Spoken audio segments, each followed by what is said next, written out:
Pues damos comienzo a esta charla de Teresa de Lisieux que se intitula Perfiles muy similares de Teresa de Lisieux y del Evangelio. Son una serie de relaciones que existen entre la existencia de Teresa y su doctrina y la existencia evangélica y su pensamiento y Jesús, y que son muy similares. Entonces quiero ponerlos de realce y de relieve, y este es el objeto de esta conferencia de esta tarde. Bueno, lo primero que tenemos que decir es que el Evangelio es un sueño. ¿Y por qué digo que es un sueño? Porque era inimaginable que pudiera aparecer en aquellos momentos el Evangelio. De hecho, pues sabemos que vino a los suyos y los suyos no lo recibieron. Lo cual indica que eso chocó mucho o no sonaba en aquel ambiente. Entonces, brevemente, pues quisiera exponerles cómo se hallaba el mundo judío, donde llegó Jesús, pues en aquel momento. El concepto de Dios que había en el momento de llegar Jesús era un Dios distante. ¿Y por qué era distante? Pues porque había ido prevaleciendo mucho el concepto de ley, que la ley, la Torá, era maravillosa, en siglos anteriores, en momentos anteriores en que la Torá era como una comunicación de Dios, no eran solo mandamientos o ordenaciones, sino como una gran comunicación de Dios, era como una cosa mística. Entonces la Torá se empezó a convertir como en un objeto, como un medio que terminaba casi en absoluto, se hizo absoluta. Entonces casi la Torá era Dios. Y un poco similar pasó con el templo. Casi el templo era ya Dios. No era el medio, no era el lugar, no era el ambiente. Bueno, era estas cosas, pero de forma muy exagerada. De modo que el Dios con el que se encontró Jesús estaba como un poco fosilizado, podemos decirlo así, salvo excepciones, porque había grupitos de los rabinos que vivían ciertas experiencias muy bien y que se asimilaban o se podían aproximar un poquito a las de Jesús. Pero en lo general era esto, un Dios muy distante, muy distante. Entonces, claro, llega Jesús y el Dios que nos da, pues ya lo conocéis todos, es el Abba. Jesús siempre se refirió a Dios en sus invocaciones, con toda seguridad, pronunció la palabra Abba, que es una palabra la más tierna que se puede decir, porque es una palabrita que dicen los niños muy pequeñitos, no llega ni a papá, es casi papá o mamá, casi así, es esas expresiones que dicen los niños muy pequeñitos. Y que Jesús se le aplica a Dios, y con eso el Dios de Jesús se hace muy íntimo. Dicen los exegetas y los que han estudiado mucho la cristología que lo que más llamó la atención a los discípulos era la relación de Jesús con el Padre. O sea, que tenía una intimidad, una comunicación con Dios tan enorme que... Y es que eso es así, porque a nadie se le podía haber ocurrido, ¿verdad?, pues después en las oraciones inventarse estas palabras y ponerlas así. Sería imposible, sería imposible. Bueno, por tanto se ve que está clarísimo que eso. Entonces la pregunta, por ejemplo, que le hizo Felipe a Jesús era maravillosa. Muéstranos al Padre y nos basta. Esta expresión, muéstranos al Padre y nos basta, era un poquito inaudita en ese mundo. Por tanto, cuando llegó Jesús, el concepto de Dios era muy distante, muy diferente de lo que él proclamó con este Abba, que lo tenemos en los evangelios y que, bueno, eso es algo ya pues, muy conseguido en la investigación, ¿verdad? Que lo más llamativo de Jesús, lo más llamativo, lo que más impresionaba y lo que más afectó a los discípulos era su relación con Dios, con el término de Abba.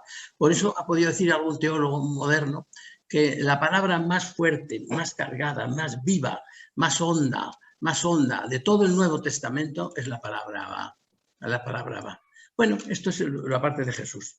Y cuando llegó Teresita, pues también Teresita era inesperada totalmente. Casi el mismo concepto de Dios, casi que el que tenían los hebreos en ese momento, el ámbito donde se desarrolló Jesús.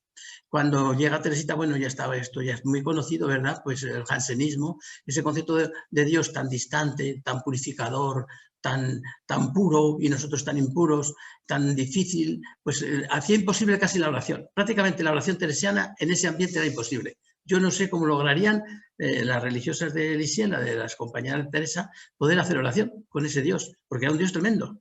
No porque no confesaran todos los rasgos de la fe, sí, lo confesaban, pero era un Dios que necesitaba tanta purificación, tanta distancia. Entonces llega Teresita y bueno, ya el concepto de Dios ya sabemos, lo primero que te dice ella es que Dios es más tierno que una madre. Y donde se ve también cómo chocaba Teresita con el ambiente suyo en el concepto de Dios, era en que todos los ejercicios espirituales que le dieron hasta que vino el padre Prou, ¿verdad?, que la lanzó a las desplegadas, pues todos los ejercicios espirituales que que ella escuchaba eran un tormento. Yo siempre me había preguntado, ¿pero por qué sería un tormento? Pues el tormento era porque hablaban de un Dios terrible, claro, no hablaban del Dios que ella tenía dentro. Y claro, no podía hacerle ningún efecto, ella. Es más, como que los ejercicios para ella era distanciarla de Dios, porque claro, le daban un Dios que no sonaba. Entonces ella nos da un Dios muy similar al de Jesús, fíjense, muy similar. Tan similar que su hermana María dice que muchas veces, ella le oyó varias veces llamarle a Dios papá, llamarle a Dios papá. O sea que tenía el alma de Jesús, pues le pasa a Teresita. Y bueno, no haría falta darle muchas vueltas. Todo el sistema de Teresita se basa en este Dios ternura. En este Dios ternura se basa, el caminito se basa en eso, ¿verdad? La confianza se basa en que Dios es ternura. No se puede tener confianza en un Dios tan terrible como el del jansenismo o como el de la época en que llegó Jesús. Tener confianza era muy complicado porque era un Dios que te exige una purificación tremenda y porque está muy distante y tienes que hacer expiación de todo lo que le pasa y de todos los pecados que hacen los hombres. Dios necesita después como una especie de venganza, ¿no? Teresita y en Jesús pues cambia todo eso. Yo creo que estos conceptos son muy similares, muy similares, y por eso toca Teresita el Evangelio. Bueno, este es el primer punto, ¿verdad? El primer punto es que Dios es un sueño, era un sueño para aquellos grupos, y tanto como cuando llegó Teresita. Luego pensar también que iba a introducir en la Iglesia un concepto de Dios, el del Evangelio, le iba a pulir y le iba a poner de nuevo una chiquilla que no había frecuentado ninguna universidad, pues también era todo un sueño. Bueno, pues yo creo que ahí hay unas coincidencias pues muy similares. Otra coincidencia fundamental de Teresita con el Evangelio, y que en las dos zonas, en el Evangelio y en Teresita, son verdaderamente esenciales, es que Dios se manifiesta en lo pequeño. Fíjense, antes de Jesús y antes de Teresita, digámoslo así, porque claro, la Iglesia evidentemente que mantenía su fe y su pureza en la fe, es evidente, en los concilios y en todo, pero con el tiempo, por los conceptos populares, la idea de Dios, pues se había ido, pues evidentemente, se había ido degradando, y es muy difícil muchas veces cambiarle a la gente las ideas. Fíjense lo que ha costado, pues por ejemplo, que entre el Concilio Vaticano II, que todavía no ha entrado en muchas personas, un concilio pues tan aceptado y tan sencillo, diríamos, pues no entra. Entonces la Iglesia tiene la verdad, la Iglesia que nos enseña, la Iglesia jerárquica que nos da la verdad, pero luego popularmente esto pues puede estar muy complicado. Bueno, pues hasta Jesús Dios se manifestaba en lo grandioso. Podéis coger cualquier religión y jamás se puede encontrar cosas, o si se encuentra es muy limitado, en que Dios se manifieste en lo pequeñito, ¿no? Se manifestaba en lo grandioso, en lo más. Entonces con Jesús fue todo lo contrario. Mire, cuando entra Jesús, entra por todo lo pequeño. Entra por María, que pertenece a los pobres de Yahvé, y a ese mundo de confianza que se parece mucho a lo de Teresita, y donde encaja sobre todo y donde engancha a Jesucristo.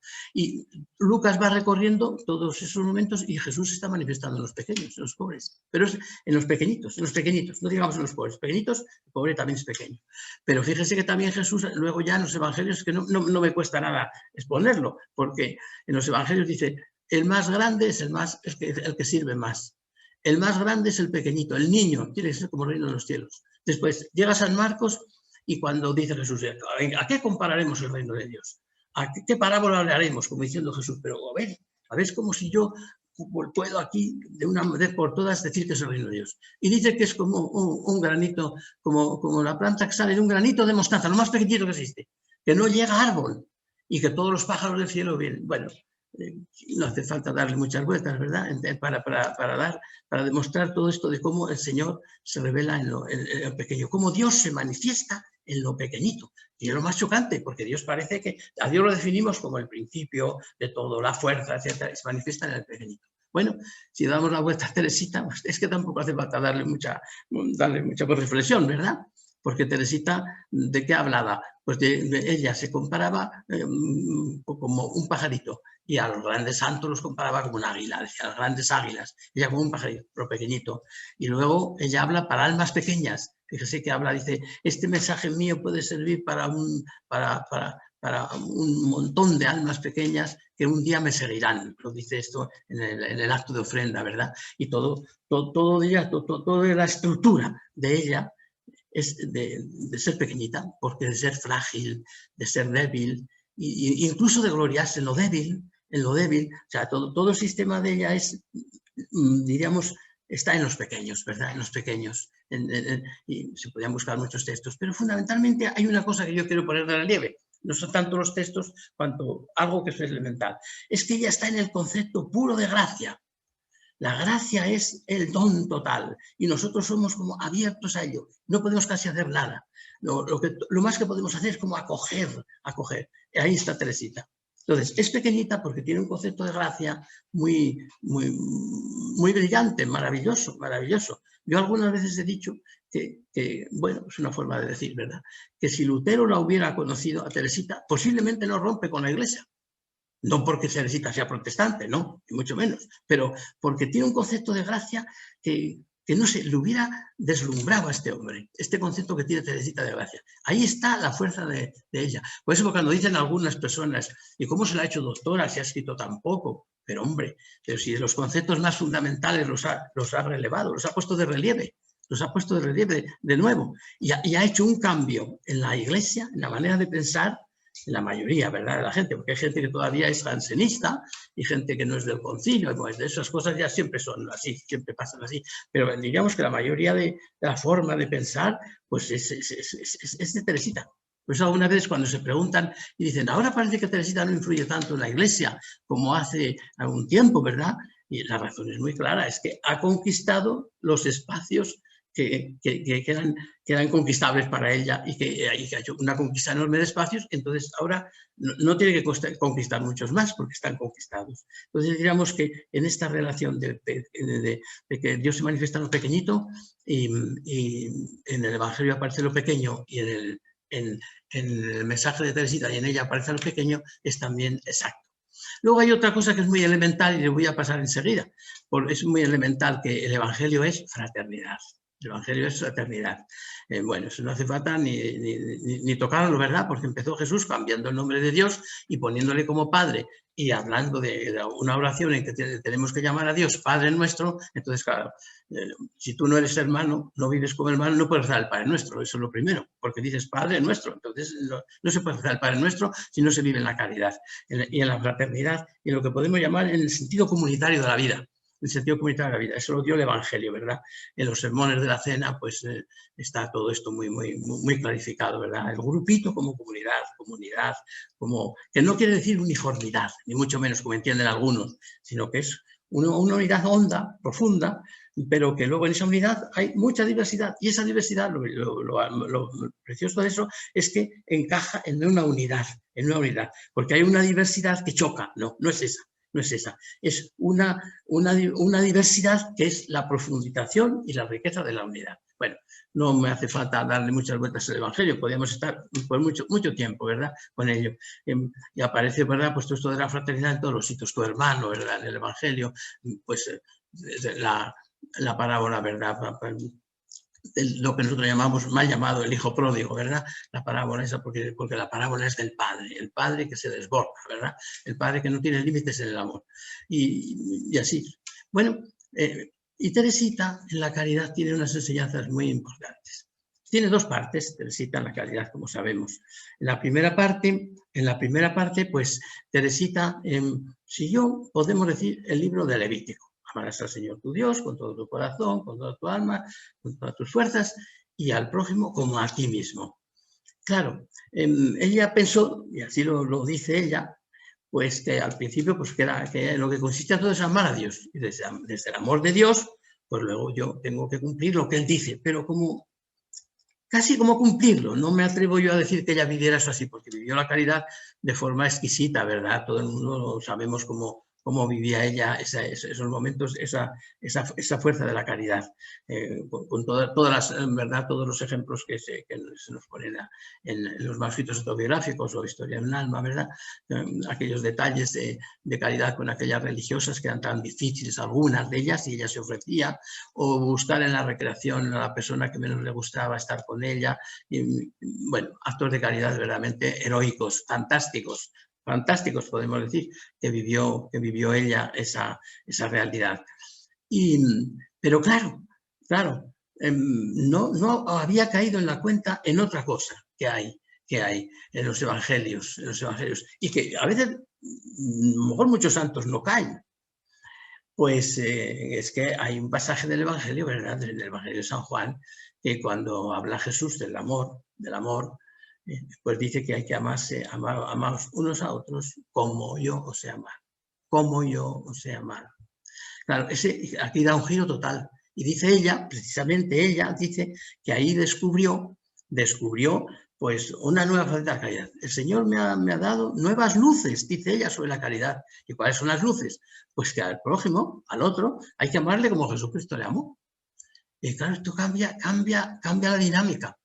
Y yo creo que ella ahí cambió. Porque hasta entonces, yo creo que se puede decir así, aunque es muy difícil y no lo tiene muy bien expresado del todo. Hasta entonces yo creo que ella, en el amor, pues no entraba en la persona. No entraba en la persona. Amaba desde fuera. O sea, con mucho interés, con mucha fuerza, daba el alma y daba la vida. Pero me parece a mí como que no entraba dentro del todo de la persona, aunque ella trataba de hacerse, pues lo sabemos, ¿verdad?, por todos los datos que se nos dan, que son muchos, pero como que ella era Dios solo. El prójimo sí, también, pero como desde Dios. Y fíjese, tiene el padre Ranner unas frases muy interesantes sobre esto, y que son difíciles de entender. Yo las digo más o menos como él las dice. Dice que Dios quiere que a la persona la amemos por Dios también, pero no solo por Dios, porque entonces no tendría la persona como entidad. Y Dios nos ha creado con entidad distinta de la de Él. Dependiendo de Él, nos traspasa con su fuerza, con su vida, con todo. Bueno, eso no hace falta recordarlo. Pero tenemos entidad. Y si yo amo a la persona solamente por amor de Dios, posiblemente, y la amo mucho, y le doy todo, posiblemente no llego a lo que Dios quiere. Que tengo que amar a la persona un poco también por la persona, hecha desde Dios, claro. Al final todo es Dios, pero hecha desde Dios. Pero desde nuestra perspectiva, yo creo que por aquí andaba un poco Teresita. Entonces, claro, ella se dio cuenta del abismo, el abismo que es la caridad. Y se dio cuenta cómo la caridad es todo en el cristianismo. El amor al otro es todo. Porque no se puede amar al otro sin amar a Dios intensamente. Pero es más, si yo quiero amar al otro como le ama Jesucristo, pues no puedo. Entonces ella acudía a que Jesús amara al otro desde ella. O sea, le diera, pasara por ella el amor al otro desde Jesús. Se lo regalara a Jesucristo. Yo pienso que si hubiera vivido un poquito más, esto lo profundiza muchísimo, yo creo que hubiera llegado a más todavía. Pienso, son cosas, ¿verdad?, que uno se imagina y a lo mejor luego se equivoca. Pero pienso que hubiera llegado a que el entrar en relación con el otro es entrar en relación con Dios. Pero no solo relación para ayudarle, sino en relación profunda, íntima, como entra Dios. No sé, lo dejo aquí, pero es muy bonito porque ella dice que tenía nuevas luces, he recibido nuevas luces, las explica y, hombre, pudiera ser que si hubiera vivido un poquito más, a lo mejor esas luces las reflexiona y llega todavía más. Bueno, no sé si se podía llegar a más porque dice que ame a Jesucristo, a la persona, que la ame tal como quiera, pero que pase por mí ese amor, que me lo regale. Bueno, entonces, como vemos en la caridad, que parecía así que esto era una cosa como elemental, tiene unos parecidos con el Evangelio, vamos, fantástico, las dos zonas, Podemos decir, los sinópticos hablan de que hay que amar a Dios con todo el corazón, con toda el alma, con toda la fuerza y toda la mente. Y Juan dice, nos recoge la palabra de Jesús y dice, amaos unos a otros como yo. Se da un giro total, Entonces podemos decir que Teresita ha seguido a los sinópticos mucho tiempo y después se ha quedado y ha seguido con San Juan. Entonces ya ven que aquí los parecidos son muy grandes, pero muy grandes. Pero es como, claro, alguien me podía decir, todos los santos tienen esto. No es verdad que tengan todas estas cosas, que lo tengan todo y tan parecido. Todos los santos tienen las virtudes, tienen las actitudes, es evidente, y tienen que seguir a Cristo, está más claro. Pero hay una diferencia muy grande, ¿verdad?, en los modos, en los estilos. El Evangelio es, los manuscritos autográficos son, pues, algo que suena muy a evangelio.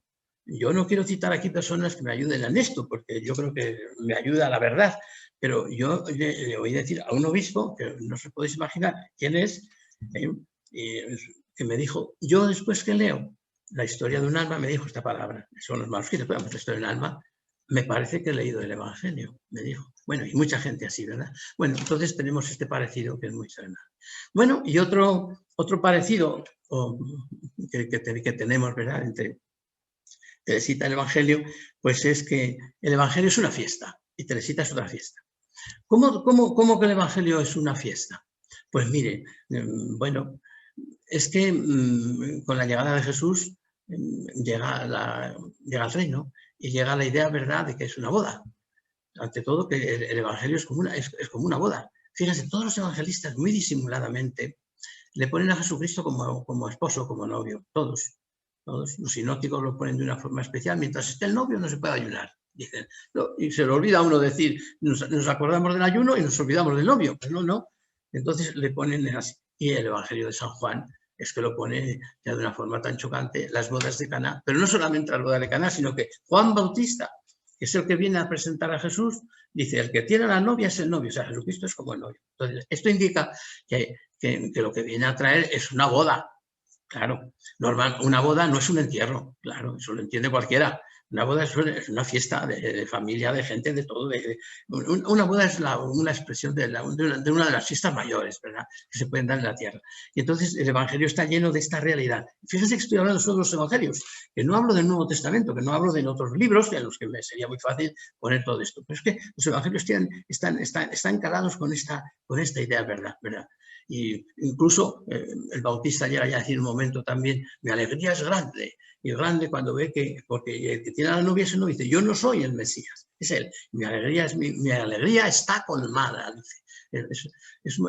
Bueno, y el Evangelio está lleno de frases verdaderas de alegría, ¿verdad? El anuncio mismo, ¿verdad? El anuncio mismo del Evangelio pues es grandioso, ¿verdad? Cuando ya Lucas pone en boca de los ángeles anuncio un gran gozo, que es alegría para todos, un gran gozo que es alegría para todos. Y se llena, ¿verdad? Los evangelios de la infancia se llenan todos como de gozo y de alegría en esos primeros capítulos, ¿verdad? Sobre todo los de Lucas. Cada evangelista pues pone una cosa, llama la atención sobre una cosa y otro sobre otra. Lucas ha llamado la atención sobre todo eso y luego, como acabo de decir, pues esto reverbera en Juan de una forma especial porque las bodas de Caná, todo el mundo entiende hoy que no se trata solo, ¿verdad?, de una boda particular, sino que ha querido poner el evangelio, el escritor, el nombre, ¿verdad?, del Espíritu Santo que le guía, pues ha querido poner pues, que eso es una fiesta, que el Evangelio es una boda. Y yo ya cuando presenté el Evangelio de Juan,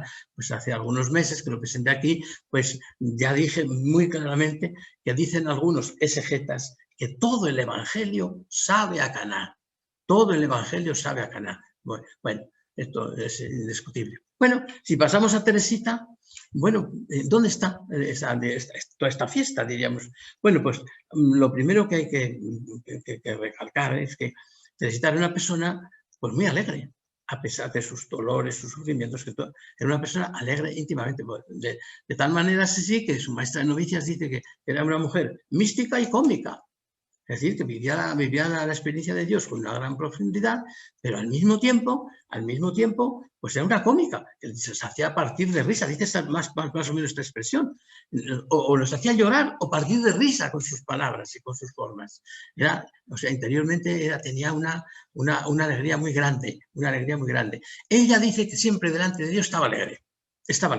Y no le ponía a Dios nunca, por una cosa muy curiosa, que parece realmente, como diríamos, como si fuera una cosa, ¿verdad?, como, no sé cómo decir, infantil, por ejemplo. Esto hace reír, pero a lo mejor también hace pensar. Pues cuando estaba en una ocasión en que estaba sudando mucho, porque estaba haciendo un trabajo y sudaba mucho y no se quería limpiar el sudor. Y le dice una de las hermanas, pero ¿por qué no te limpias el sudor? Y le dice, es que no quiero que me vea Dios aquí como que estoy sufriendo, y que estas cosas que vienen y que suceden en la vida, pues como que nos la manda Él. Entonces yo no quiero hacer darle a entender que estoy sufriendo. Es evidente que a sí mismo parece una tontería. pero si se ve hondo, tiene mucha gracia. Es que ella siempre estaba contenta delante de Dios. Esto es tremendo, decir esto, Cuando tenemos enfermedades, dolores, humillaciones, todas estas cosas, estar contento, siempre protestamos o decimos algo a Dios o que nos lo quite o que, bueno, algo es así, ¿no? Y ella no, ella se ponía siempre contenta para no dar la impresión, dice, ya tiene Dios bastantes cosas, con todo, para que yo ahora le vaya a decir que tengo calor o que tengo frío. Eso parecía una cosa de niña, pero yo creo que es bastante honda porque remitía a cosas como más profundas. Pero es que ella era una fiesta, porque incluso estaba contenta en las debilidades, en las fragilidades. Yo no sé qué fragilidad tenía, porque ella siempre anda diciendo que era frágil. No sé en qué estaba la fragilidad, porque parece que era de hierro. A mí me parece que es una mujer de hierro. Pero ella decía siempre que soy muy débil, muy frágil, muy pequeña. Yo no veo yo esa fragilidad. Pero bueno, ella cuando se sentía frágil o cuando creía que había cometido algo que no era perfecto, pues se sentía contenta en la debilidad. O sea, entendió a San Pablo tremendo, contenta en la debilidad. O sea, era una fiesta, una persona de mucho gozo, de mucha alegría.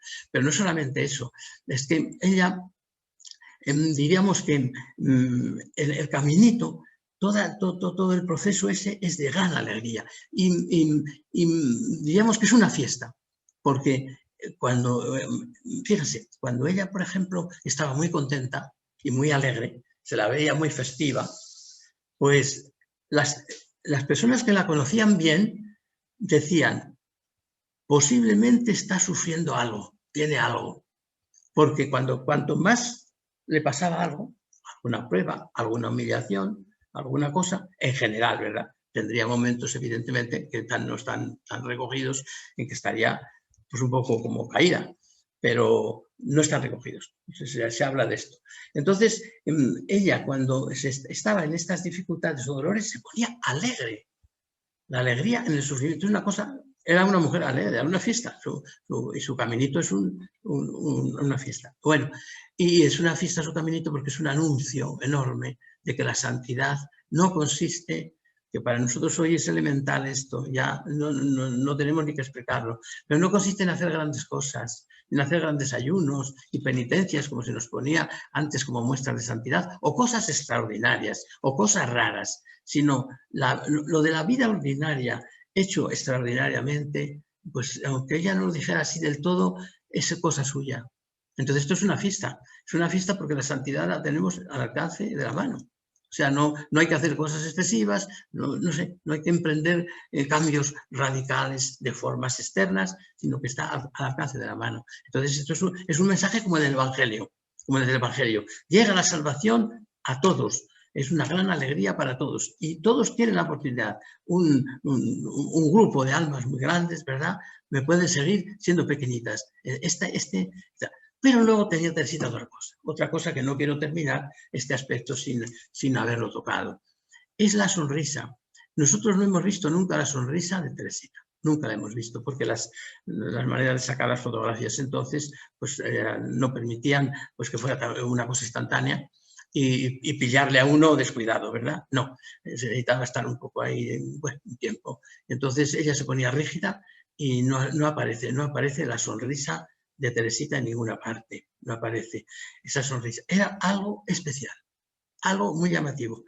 Hay 2 veces que se sonrió, que consta, que hizo un efecto tremendo, Una fue a su hermana Celina, un poquito antes de morir, cuando le pasó por los labios un trocito de hielo, porque estaba, bueno, para ayudarla, porque estaba en una situación tremenda. Bueno, pues entonces le produjo una sonrisa increíble, tan increíble, yo no sé si es cosa psicológica, bueno, puede ser de todo, pero tan increíble que dice ella que el recuerdo de esa sonrisa, Celina, le mantuvo toda la vida con todos los problemas, todas las dificultades que ha tenido y todo le mantenía esa sonrisa. Y otra vez, una hermana de la comunidad que era muy fuerte. Y había que moverla a Teresita y no la podían mover pues 2 o 3 personas porque hacía un daño tremendo. Y no se atrevía nadie a tomarla en las manos. Entonces ella, Teresita, dijo, esta hermana puede hacerlo. Entonces se llama a la hermana y viene la hermana y la hermana la coge como una pluma, en los brazos como una pluma. y no le hizo ningún daño, pero era una religiosa muy fuerte. Y entonces ella le dio una sonrisa, con los dolores que tenía, que yo no sé cómo pudo sonreír ahí, pues que dice lo mismo que Celina. Esta sonrisa me ha valido toda la vida, me la recuerdo y no puedo olvidarla. Era algo especial, algo especial. Bueno, pues decimos que el Evangelio pues es una fiesta. Y el Evangelio, bueno, se me va pasando el tiempo, pero es así, ¿qué vamos a hacer? Pues el Evangelio es un grito, ¿verdad? Un grito inacabado. Es el grito de la salvación. Es el grito, diríamos, de la misión. La misión. Teresita y el Evangelio, esto se parece. Digamos, o sea, Jesús, lo elemental de Jesús, decimos, es el Padre, pero inmediatamente es comunicar el Padre a los demás. Todo el Evangelio está transido de llamadas. Todo es llamar, es la misión, ¿verdad? Jesús primero llama al pueblo judío, pero ya en la misma época de Jesús, él revienta esta realidad a través, ¿verdad?, pues de la cananea y de la sirofenicia, que le cambiaron. Dice, hay alguna tesis que dice que le cambiaron el sistema a Jesús, una forma de hablar, ¿verdad?, que tenía pensado no salir del pueblo judío, pero con la fe de estas personas rompió y se abrió a todo el mundo. Bueno, no hace falta darle muchas veces puesto mucha fuerza a la idea de misión en el Evangelio, porque es clara, es elemental, es fundamental. El Evangelio no existiría si no fuera una llamada para todos. No podría ser buen Evangelio, no sería Evangelio, sería otra cosa, ¿verdad? Esa llamada es fuertísima a todos. Y la sed de Jesucristo no se explica si no es así. No es sed, ¿verdad? Es sed dar la salvación. Cuando tiene tanta sed física, esa sed física le rememora la idea de dar la salvación. Bueno, pues Teresita tiene desde pequeña la idea de la misión, la idea de la predicación, la idea de extender el reino, de llevarlo, de predicar a Jesús. Esto es, de hecho, cuando estaba muriendo, ¿verdad? Cuando estaba muriendo, pues decía ella, no me explico tanto sufrimiento si no es por el deseo que he tenido de salvar almas. Muy parecido a ese estertor también de Jesús, ¿verdad? En la cruz, ¿verdad? Muy parecido. Y suena todo el Evangelio. Sabemos, ¿verdad?, que nació en ella todo el deseo de la misión cuando de la cruz de Jesús vio en una estampa como caía la sangre y caía a la tierra y nadie la recogía. Y ella dijo, toda mi vida me la dedicaré a recoger esta sangre para que no se pierda. Entonces, las conexiones, ¿verdad?, tan íntimas entre los deseos del Evangelio y de Jesús y el deseo de Teresita de llevar en la salvación a las almas es una cosa fuertísima, fuertísima. Está metida en la entraña misma, ¿verdad? Cuando viene, ¿verdad? Cuando va al Carmelo, se le pregunta para qué va al Carmelo y dice, vengo a rogar por los sacerdotes. La idea de misión era fuertísima en ella. En una ocasión estaba leyendo una revista de misiones y la tiró. Dice, no sigo, porque ya tengo yo tantos deseos de ir a las misiones como para seguir ahora leyendo. No puedo seguir, no puedo. O sea, tenía la misión dentro de la contemplación y su hermana Celina recuerda que si se hizo carmelita era porque creyó que era más misionera metiéndose en una orden de contemplativa, de sacrificio y de entrega, ¿verdad? Era mucho más misionera que yendo a las misiones. Entonces, este concepto, ¿verdad?, del Evangelio de ser para todos, de abrirse, de romper fronteras, de no ser exclusivo, esto estaba en ella de una forma maravillosa. Y de hecho, la respuesta que ha habido ha sido que todo el mundo que ha ido a Teresita ha sido respuesta de todos los tipos de personas, hasta de ateos, hasta de otras religiones. O sea, la han entendido perfectamente, se la ha entendido lo que ella deseaba, ¿verdad? Por tanto, diríamos que esta idea está ahí también como muy clara. Otro aspecto muy claro, ¿verdad? La misión. El Evangelio y la misión. Si ven, estos puntos que estoy dando son como muy elementales, pero además es que están muy pegados al Evangelio. Evidentemente que necesitarían más exposición, pero yo creo que como son cosas tan conocidas en uno y en otro, al ponerlos al contraste, pues brillan más y aparecen más claro y casi no hay que probar nada, porque es solo tocarlo, parece que empieza a brotar todo y parece que se explica todo maravillosamente. Bueno, y después diríamos que el Evangelio vence a la muerte. Si algo es el Evangelio, no sería Evangelio si no venciera la muerte. Entonces, si nosotros comparamos la muerte de Teresita con la muerte de Jesús, se parecen mucho. También me podrían decir, todas las muertes se parecen a las de Jesús, todas, pero unas más y otras menos. Esta se parece muchísimo. ¿Por qué? Mire, los dos están en noche oscura. digámoslo así. Jesús entra en Getsemaní en una noche oscura tremenda, que después se serena esa noche y comienza ya a funcionar, pero Jesús no ha salido todavía de la noche oscura, es decir, está en esa noche de Dios profunda.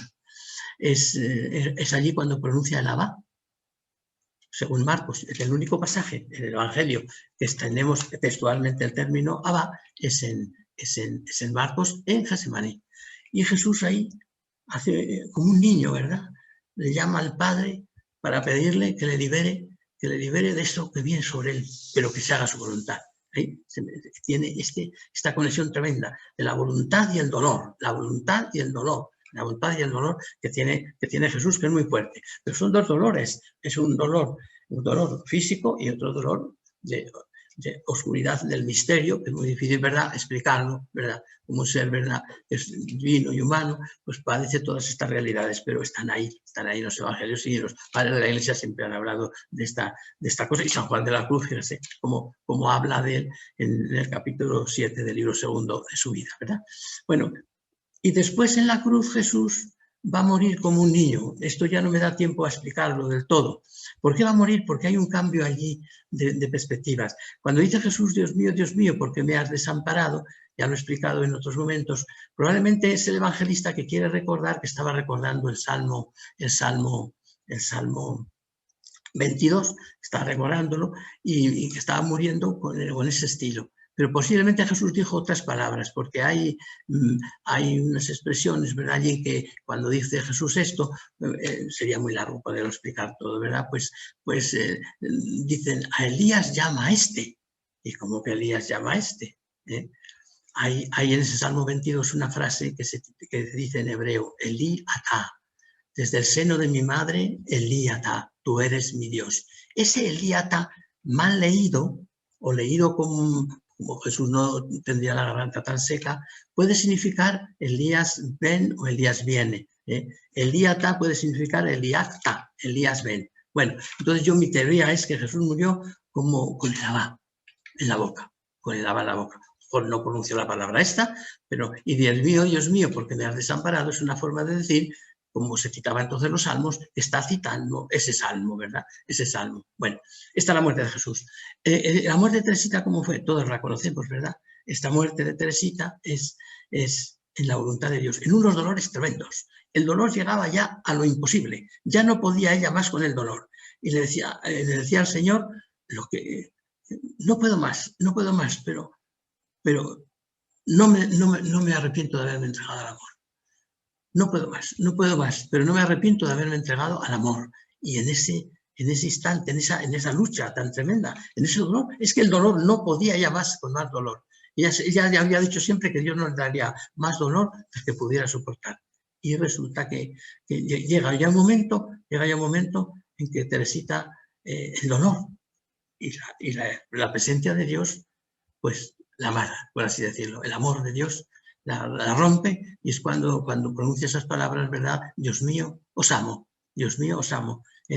Ha muerto muy similar a Jesús, diríamos, como en un estilo muy similar. Noches oscuras, los dos, y en una comunión con Dios increíble, indecible de Jesús. Claro, no se puede comparar a Teresita con Jesús, lo comparo yo aquí a distancia, Esto son cosas a distancia, no se puede comparar, aunque se la quiera mucho y se la ensalce mucho, pues las cosas tienen sus límites, ¿verdad?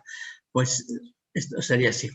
Bueno, y pues me quedan unos minutitos, pero queda todavía algo que no quiero que se olvide. La otra cosa es, ya muy brevemente, es que el Evangelio es resurrección. Vence a la muerte y resurrección. Bueno, Jesús cuando murió no tendría muchos seguidores, porque él habla en un momento que se le marcharon casi todos, y les dijo a los discípulos, ¿queréis también vosotros marcharos? Entonces, después de que empezó a predicar la cruz, y después de que él murió en la cruz, y así como abandonado externamente, yo pienso que le quedaron pocos seguidores. Pero la mañana de Pascua lo cambia todo, y se convierte todo en una nueva fe, un nuevo estilo que invade todo el mundo. No hace falta ya darle muchas vueltas a todo esto. Se cambió todo.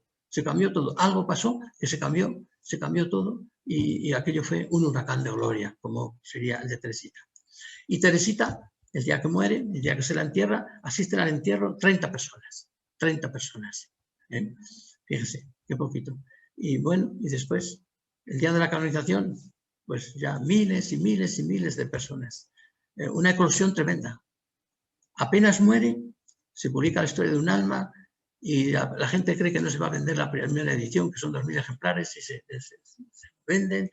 Al año siguiente se hacen más, ya es imparable todo. A partir del momento de la muerte, Teresita ha resucitado, no cabe la menor duda. Ha resucitado y se ha empezado a descubrir. Ahora caigo en la cuenta. Ha pasado como muchas veces como con Jesús. Ahora caemos en la cuenta. Ahora caigo en la cuenta. Ahora nos damos cuenta de lo que decía. Bueno, fue como un sueño otra vez. Y un cambio tan tremendo de que una chiquilla pues empezó a invadir el Vaticano y de hecho pues todos los papas han dicho de ella cosas maravillosas, pero todos, y además cosas no solamente grandiosas desde el punto de vista intelectual, sino afectivas, ¿verdad? De proximidad, como de cariño. Realmente todos los papas tienen muchísimo cariño a Teresita. Solo con que hubiera hecho eso, debemos decir, esta señora ha resucitado. Bueno, pues en eso también se parece. Y finalmente, ya en dos palabritas, pues yo creo que hay otro parecido muy grande de Teresita con el Evangelio. Y es que es la elegancia. El Evangelio es elegancia. Si nosotros observamos cualquier libro del Antiguo Testamento, hay libros preciosos, los cantares, todo, pero al pasar notamos que hay otra cosa. ¿Y qué es lo que notamos? Hay finura, hay delicadeza. El Evangelio lo puede leer cualquier persona y nunca sentirá pues algo raro. Lo puede leer un niño, lo puede leer un anciano, lo puede leer cualquier persona. No sé qué tiene, pero tiene belleza. No es que sea bella la lengua que utilizan, porque es una lengua pues pobre, es la Koiné. Hay momentos, ¿verdad?, también en el Evangelio ricos en la literatura, pero no es la belleza literaria, es la forma de narrar un hecho tan querido, tan íntimo, que hace que incluso la literatura, que no es rica, se haga bella. Y no se sabe por qué, porque las narraciones evangélicas son como una cosa, como caídas de otro mundo. Y no es porque están inspiradas por el Espíritu Santo, pero también está inspirado, ¿verdad?, otros textos de la Sagrada Escritura. Y no tienen eso, porque ya sabemos que la inspiración da sus contenidos de diferente manera. No, es belleza. Es algo que, cuando decimos evangélico, decimos una cosa muy bonita. O sea, cuando decimos, este hombre es evangélico. Fíjense, cuando decimos este hombre es santo, no queremos decir que es atractivo. Puede ser santo, pero puede ser que no nos gusta. Pero si decimos que es evangélico, decimos, pues sí, es suave, es alegre, dice la verdad, es transparente, no se oculta nada. Bueno, eso es el Evangelio, ¿verdad? Eso es el Evangelio. ¿Y qué decir de la obra principal? Bueno, de la obra de Teresita. Bueno, en primer lugar ya tiene esta poesía, es poética. La obra de Teresita, pues es una obra, fíjense, es tan curiosa que en aquellos momentos cuando empezó a hacer tanto furor, pues en China, desde China decían, cuando estaba el comunismo tan fuerte, ¿verdad?, hace unos años, ¿verdad?, en China, decían que era una novela católica, para que no cayeran los chinos en este peligro. Pues decían, es una novela católica, eso no ha existido, es un encanto, es un sueño. Es una novela, ¿sí? Hay un cuento, parece un cuento de hadas, y ha sido una verdad. Solo hace falta decir esto para decir que es delicadeza, que los dos libros son sumamente delicados, ¿no? Y que a veces no se sabe explicar por qué, pero ahí aparece. La materia que se explica, ¿verdad? Pues claro, esta es también tan delicada. Teresita habla de cosas de la gracia, habla de Dios, pero siempre habla con una ternura, con una cercanía, con una proximidad que tiene un lenguaje poético. Tampoco ella escribe. Bueno, tiene mucha capacidad, ¿verdad?, de redactar y de hacer cosas, pero la escritura lo tiene problemas, a veces falta de ortografía. Fíjese, falta de ortografía tiene. Y con eso, pues dices, se lo ha leído todo el mundo y todo el mundo insiste en el libro, lo busca y lo encuentra y encuentra que la historia de un alma le toca al alma y le toca con suavidad y con finura. Pues por tanto, diríamos que esta es la última cualidad que yo quería resaltar, que el Evangelio es elegancia y Teresita también es elegancia. Bueno, pues con esto ya termino porque ya es la hora y espero que estos puntos que hemos analizado pues os hayan servido, ¿verdad?, para recordar un poco el Evangelio y recordar también a Teresita.